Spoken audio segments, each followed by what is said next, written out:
I've always been a believer in the struggles men have in their minds, and I've always spoke about it, and I've suffered with them myself. And this is one of the things when I say like depression isn't real, people say, oh, you don't understand. Let me counter that argument by saying I understand very well. Me convincing myself and me deciding that depression isn't real is how I prevent myself from ever feeling depressed. And I've only constructed that mental model because I've been in situations in my life where I felt depressed. I'm not saying depression isn't real because I've never felt depressed. I'm saying depression isn't real because I've been very depressed. The people don't understand where my mindset comes from. I understand struggle and mental health and all these things. And yeah, jail was another chance to certainly touch on them, because in jail, in real life, when you have my kind of resource, you can distract yourself very easily. If you're sitting around and feel a bit mopey, if I'm sitting here and I'm a bit like, I can literally make a phone call and in 45 minutes be in the air on my way to anywhere on the planet with whoever I want to do anything I want. So you can distract yourself. I'm not saying it fixes all mental health, but it distracts you. Whereas in jail, you are stuck alone with your thoughts. And it was certainly a test of my mental resolve. And I would say that I passed. I did well. There was never a day where I broke down. There was never a day where I couldn't handle it. There was never a day where I was, I wasn't polite to the staff. I was very nice to everybody. There was never a day I couldn't hack it. It was certainly a test. And also, Tristan said this. I don't want to take his words, but he's true. You go through life telling everyone you're the baddest motherfucker there is. Sooner or later, someone's going to test you. You walk in the pub and you say, I'm the hardest man there is. Sooner or later, someone's going to fight you. Sooner or later. And life's like that. You want to be the top G and you want to go through life and say, I'm the top G.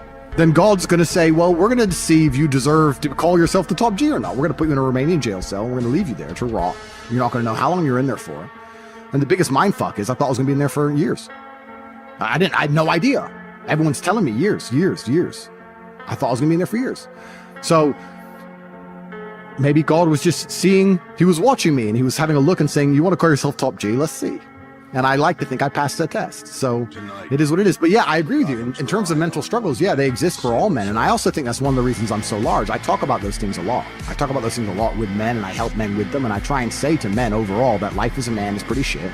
And you're going to feel shit for a pretty large percentage of the time. But you're only going to ever escape that if you just perform regardless. You have to perform when you feel bad. As a man, you can't say, I will perform when I feel good. It doesn't work that way because our heads are too complicated and life's too complicated. There's too much on our shoulders and we have too much stress and too much pressure. Our heads are fucked. You have to be the kind of person who says, I perform regardless. I didn't miss a single day's training.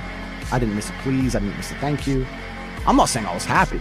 I'm saying I did exactly what I was supposed to do.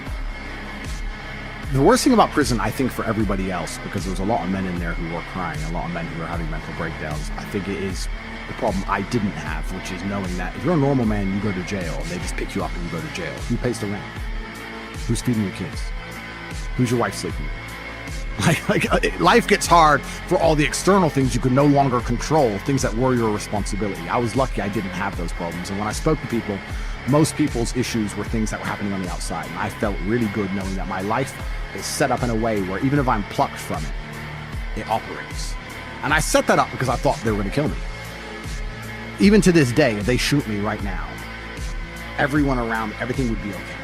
I don't have to exist for my life to function. So that was fantastic about jail. The worst thing about jail, I mean, the cockroaches started off really bad, but after a few days, it's amazing how quickly you get used to cockroaches just in your bed. You're just like, just kick them out the way. That was kind of bad. But not knowing when I'm going to get out, that was bad. Having my name slandered all around the world, that was bad. Not knowing how people are reacting to it. Like my first month in jail, I didn't know if people believed this garbage or not. I had no access to the internet. I didn't see anything. There was a lot about it that was hard. But I have to believe it's going to make me a better person. Why else did I go? What did I go for? To waste 3 months? To stare at a wall for 3 months? Is that why I went to jail? No, I must have gone to jail to become a better person. I must have learned something. I have to self-analyze and find the lessons and pick it out. And I think a lot of people don't do that with all the bad situations in their life. Regardless of whether you went to jail or a woman left you or your business failed, whatever it is, you need to analyze the entire situation and say, okay, what can I learn? There's a big pile of shit here, but there must be a little bit of gold inside. So I've just tried to look at it as a massive learning experience, and perhaps that's a coping mechanism, but I've found a lot of lessons which I'm implementing, and there's a very strong chance they're going to put me back. Not because I'm guilty, because I haven't done anything wrong, but because I'm currently in the middle of a judicial system. I'm in the judicial system of a country. I don't truly understand the language. I don't understand the judicial system. I don't understand the charges against me. I don't understand how any of this can be legal. I don't understand where it's come from. I don't understand the evidence they believe they have.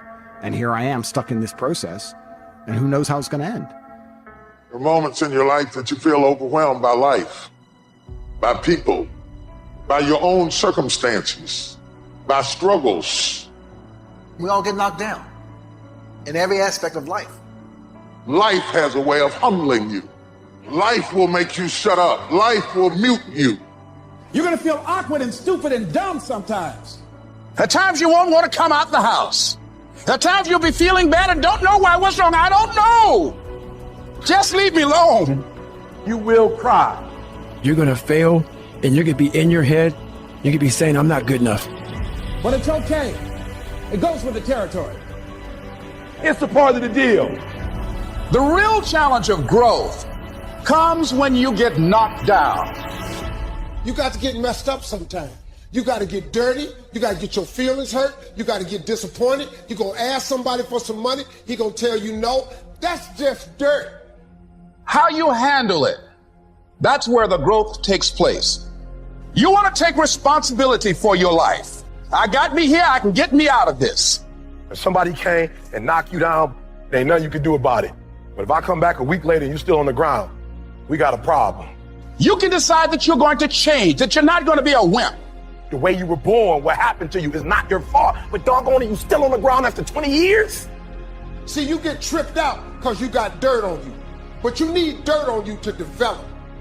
If you get knocked down, there's nothing you can do about it. But getting back up has every single thing to do with you.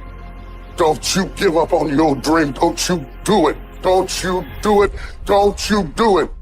See, you get mad when haters come your way. You get mad because you get a setback. You get mad because they talking about you. That's dirt. You are not the only person that's been through a divorce, boo. Get over it. You're not the first one they let go of. You won't be the last one. The question is, what you gonna do about it? I'm not going to be a volunteer victim. You can decide that you're going to stand up to life. I just need you to identify what your pain is, and then I need you to ask yourself what you're gonna do about it. And maybe you've been knocked down in your life and it seems like, hey, the fight is over. It is not over unless you quit. You can permit it to let it hold you down, or you can decide, I'm not going to let that happen to me. You have a choice to either give up or get up. You got to get gritty, man. You got to develop some dog in you. You can decide, I'm going to work on myself and develop myself. I'm going to empower me. You have to learn to turn and look at every obstacle as an opportunity. I will not give up. Every time I get knocked down, I will get back up and I will succeed. I love myself enough not to be trapped in the same doggone spot for the rest of my life. No pain, no gain. Pain has a purpose. Your pain ain't permanent. It might last for a second. It might last for a minute. It might last for months. But sooner or later, if you do not surrender, if you do not give up, it will subside. Don't go through it, grow through it. And as pain leaves your body, guess what's going to take its place? Success. You cannot build anything that won't bring a battle. And if you're going through a battle right now, it's only because you're building something. Stop running from your pain and embrace your pain. What will you do with your pain? Will you let it break you, or will you let it redefine you? Your pain is going to be a part of your prize. I challenge you to push yourself. You want affirmation? Look yourself in the mirror and say, I think I can. I know I can. You've got to decide to be relentless. You've got to decide never to give up. Do whatever it takes. You your biggest driver. You've got to find some reasons within yourself that will give you the stamina when life catches you on the blind side to keep on calling and coming back again and again and again. You see, the fight's not over if you've been knocked down. It's only over if you quit. Because life is a fight. It's a fight for integrity, your goals, your dreams, your ambitions. So every morning, I've got to wake up and I've got to fight. You gonna quit or you gonna make it to your silver? You gonna quit or you gonna make it to your goal? So you can stop waiting for it, you can stop wishing for it, and you can get on with the rest of your life. I gotta fight for my dreams. I gotta fight for character. I gotta fight for integrity. When you get to the point where enough is enough, doors start opening, opportunities start happening. But what you cannot do is you cannot quit during the process. All I'm saying is don't quit. I didn't say don't rest. Mentally, you can stay connected. But to win fights, you gotta have stamina. You gotta be ready to fight and bounce back. You better not feel sorry for yourself. You better get up and fight. And some of you are not successful because every single time you run up against a trial, you stop. I need you to match whatever effort the enemy is putting up. Match the doggone efforts. I'm going to think, I'm going to execute, and I'm going to win. And that's how you get to the next level. You cannot give up because it ain't what you see. You cannot give up. It's when you have nothing left. It's when you depleted all your money. When you have nothing left, that's when it's showtime. At the end of rain is your promise. So stop crying about it and use your energy to get through it. When you find a way out of no way, when you find breath that you don't have, when you want this thing as bad as you want to breathe, that's when you find a way. I cannot stop what happens to me, but I can dictate how I respond. I invested too much to quit. So when life happens, I don't just sit there and cry. I buck back. Because all of us, if you live long enough, will go through a period of feeling so overwhelmed. Sooner or later you feel, oh God, just get me out of this.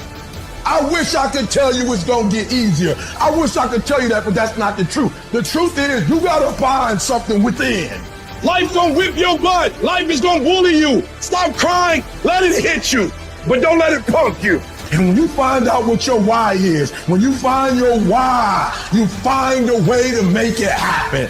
And I'm telling you right now, don't give up, don't give in, get through it. I don't care if you're sick, I don't care what you're going through. If you're not dead, he ain't through with you yet. As long as there's breath in your nostrils, you still in the game.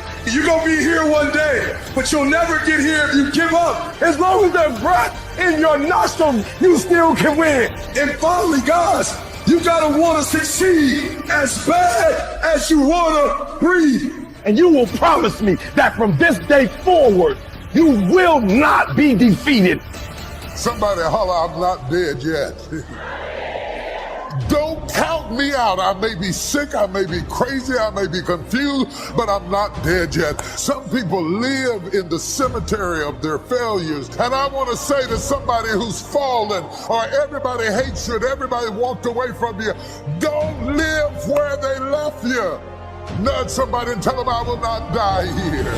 Whatever it takes for me to get out, I gotta get out of here. I will not die on drugs. I will not die in depression. I will not die where you met me.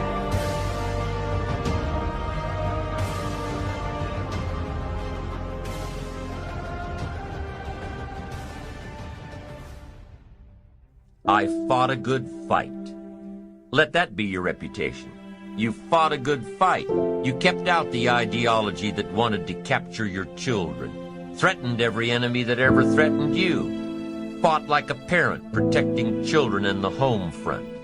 Let that be your reputation. You fought a good fight. And whether or not you won, at least let your reputation be that you fought a good fight, fought for your rights, fought for the game. You fought for your integrity. You fought for honesty. You fought for success. You didn't leave any energy unspent. You fought. The major key to have success of any kind, you've got to leave this reputation behind. I've fought a good fight. Wow. I kept the faith. Boy, that's important. Keep faith with your family. Keep faith with your enterprise. The group I belong to, we pledge our faith, our unwavering confidence in each other. Each of us pledge that to all of us. And I wish for you to be in a group that has so much integrity. You want to be involved with people who pledge and keep your confidences. Allstate says you're in good hands.